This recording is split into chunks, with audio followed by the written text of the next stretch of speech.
Hey, what's up? I'm KBHD here, and I've got you an early look at what I'm just gonna say is the most important electric vehicle we're gonna see all of this year. More than the Cybertruck or the Rivian or the Plaid Model S or anything else that may or may not come out in 2021. It's the electric Ford F-150. Because here's the thing, a lot of people buy sedans and sports cars and minivans and all sorts of other types of vehicles, but the most popular best-selling vehicle in the US for the last 40 years straight is the Ford F-150. I didn't say the most popular truck. I said the most popular vehicle in this entire country is a Ford truck. So a new electric version of this flagship, it's a big deal, especially if Ford actually takes it seriously and makes the electric benefits known. So enter Ford F-150 Lightning. So I spent a few hours with it here actually at our studio, and not only has it really impressed me, but I also learned a few things about this truck just from my hands-on that I haven't seen anywhere else in any articles or anywhere else on the internet. So drop a like on this video if you like exclusives. So first of all, on the outside, it looks just like any other Ford truck. Literally, if you weren't looking for hints, you might not know it's the electric one. And that's actually great because the F-150's design is tried and true, but they did add some nice details on this trim with the lights. So the front lights have this nice angular shape, and there's a daytime running light across the whole front that adds this nice symmetry. And the back lights are also a bar light as well. Turns out I'm a huge sucker for full-length brake lights. I love this. And then there's also a front grille that's not really a grille, since electric cars don't actually need a huge air intake like that. So it's just a plastic insert. But in my opinion, it still looks pretty decent with those headlights. Then you got the badging. So the blue and black lightning text badge on either side. The little blue lightning electric bolt on the bottom right side of the lift gate. So you can kind of read it from left to right. Ford F-150 Lightning. And the charge port. So it's behind this door that says F-150 Platinum on the driver's side. There's another identical looking panel actually on the other side of the car. That doesn't do anything.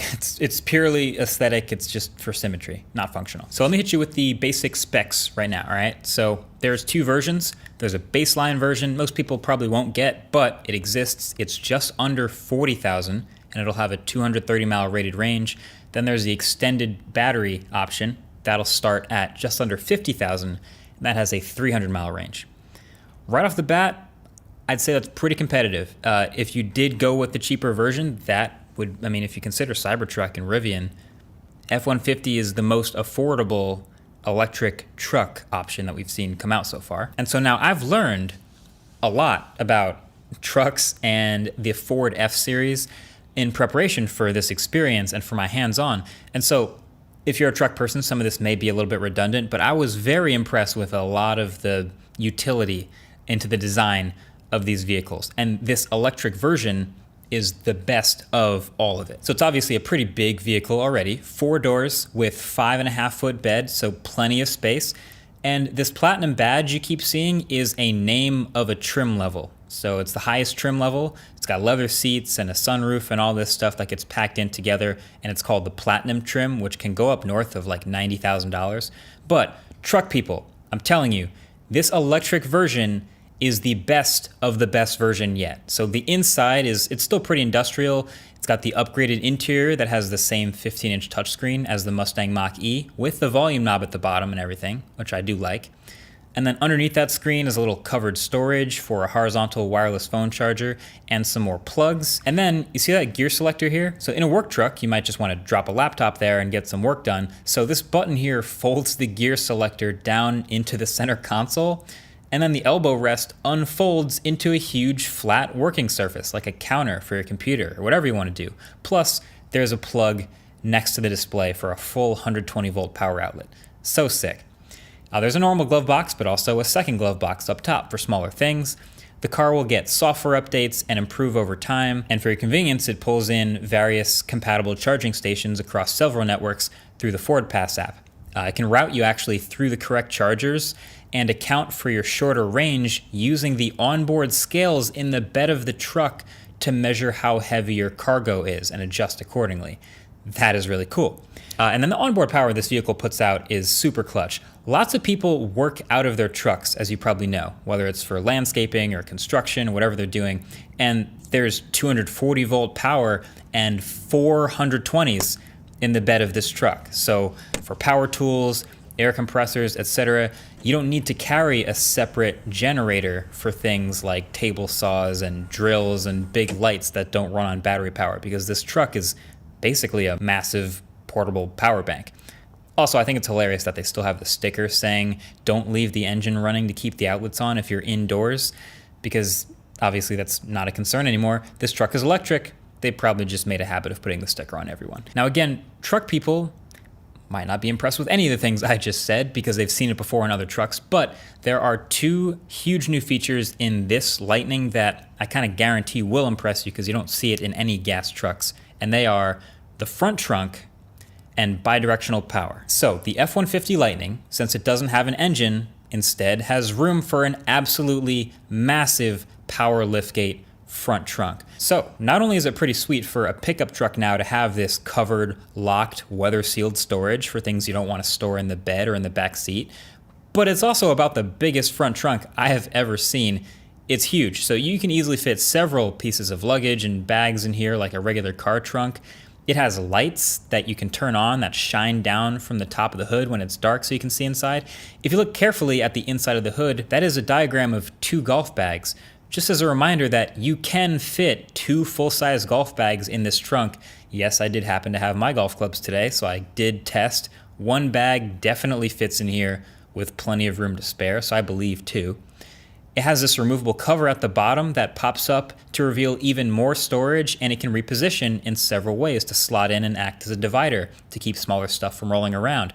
And at the bottom, underneath everything here, you can see that's a drain hole because, like I said, the trunk is weather sealed. So they figure if you want to just fill it with ice and use it as a cooler, you might want a drain hole for the water when it melts.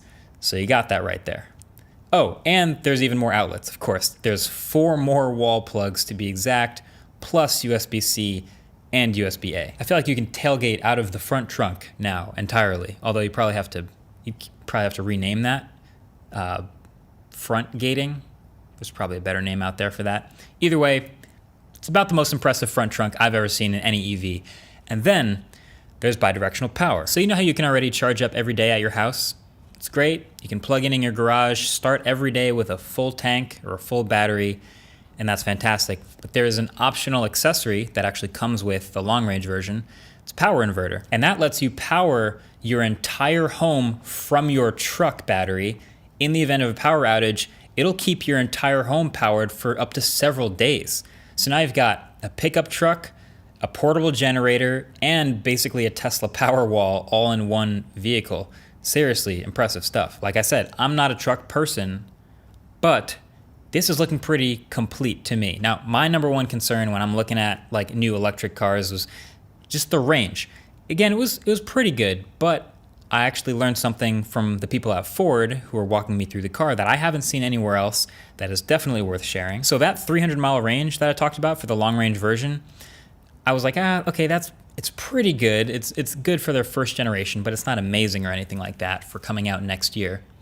But that 300-mile range is the EPA estimated rating with 1,000 pounds of cargo in the trunk. So this truck at our studio with no weight in the trunk was quoting me 367 miles. And from the indicator on the dashboard, the battery was about 80-ish% full, which if I'm doing my math right, that extrapolates out to about 460 miles at 100%, which right off the bat is a lot less concerning than 300 would have been. Now, Ford's not going to tell me 460 miles, but that's what I found. So Ford's not saying the size of the battery officially, but for context, usually, a Tesla Model S is 100 kilowatt hours. If I'm guessing with context, it feels like this battery is probably in the size of a truck, around about 140 to 200 kilowatt hours, if I'm guessing. So the reason for doing this EPA rating with 1,000 pounds in the trunk is they just want to make it as easy as possible for people to switch from the gas version of the truck to the electric version and make it a no-brainer. Just make it better at everything. And so they've understood that people don't really want to have to think too hard about the fact that EVs get 300 miles, but then they get a little bit less if it's cold outside because the battery has to heat up, and then a little bit less if you're towing stuff, and a little bit less if you have to power things while you're at the work site. And they just want to give you a safe 300 miles. So you might end up under-promising and over-delivering, but at least you'll always have 300 miles. So to me, it's clear Ford is taking this seriously. Like they understand that electric cars are a big deal and that the electric F-150 has got to be straight up better than the gas one. And it's got to be able to do stuff that the gas one can't. Well, mission accomplished. And of course, on top of all that, there's the towing and hauling performance I didn't even mention yet. So on paper, it's funny how far I got into the video without actually saying this. It's the fastest truck they've ever made. It's faster than the Ford Raptor. It does 0 to 60 in 4.5 seconds at 6,000 pounds. That's crazy. It's not even that important. It's a truck, but it's a byproduct of having that much electrical power. But you're looking at 430 or 563 horsepower, depending on which battery version you get. But both versions will put out 775 pound-feet of instant torque. And it's that instant torque from a one-speed gearbox that, doesn't make as many headlines, but it's huge. So let me just jump into a little torque band mini explainer. So gas engines have a power band, which is in a sort of an arc shape. So if you can imagine, there's a highest point where they produce the most torque at a certain RPM. So let's say 5,000 RPM for this example. So the amount of torque you get actually drops off at higher or lower than 5,000 RPM. So trucks like the previous F-150, the gas versions would have a bunch of gears. They'd use a 10-speed gearbox to try to mitigate the issue and keep you near maximum torque as often as possible. But now this means the automatic transmission is shifting through gears often, trying to stay around the same RPM, which is, of course, much more complicated and a bit less efficient, as you can imagine. With an electric motor, I'm simplifying, but the power band is basically flat. And so max torque is actually delivered from 0 RPM all the way through this really wide power band. That's just a huge inherent advantage to driving electric vehicles. So this F-150 Lightning is going to be smoother than the gas one. It's obviously already faster than the gas one, and towing should, in theory, be a bit more efficient because you have max torque more often. I don't know. I guess what I'm trying to say is they've thought of pretty much everything. I'm not a truck person, but it seems pretty complete. From every angle I can see it, they've made a more powerful, more responsive, more functional version of the original F-150 that everybody loves, that now doubles as a portable electric generator and has brand new features with a covered locked storage, and it just happens to be electric. I think they're up to like 70,000 reservations now or something like that, and counting. So not quite Cybertruck hype, but I think most of these will be somewhere around that $50,000 to $55,000 price range in the middle there, pretty competitive. And I'm very curious how this goes. Let me know what you would rather have, Cybertruck or F-150 Lightning. I think there's two different types of buyers, but I'm curious what you guys think in the comment section below. Either way, that's been it. Thanks for watching. Catch you guys in the next one. Peace.